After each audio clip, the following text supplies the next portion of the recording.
अस्सलाम वालेकुम। Asia 41 news के साथ मैं हूं आपकी मेज़बान मुतरबा यूसुफ।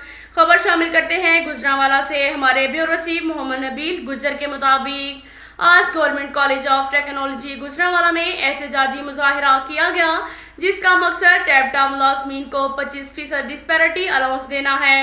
मीडिया से गुफ्तगू करते हुए टैबटा मुलाजमीन का कहना था कि वफाक और हुकूमत पंजाब की मंजूरी के बावजूद हमें 25% डिस्पैरिटी अलाउंस नहीं दिया जा रहा।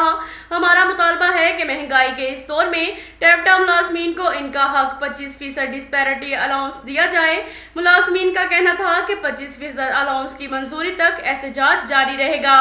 इस मौका पर vice principal Aamir Ameer, professor Javed, HOD Khalid, professor Usman Mansoor, account officer Naveed और दीगर मुलाजमीन ने शिरकत की।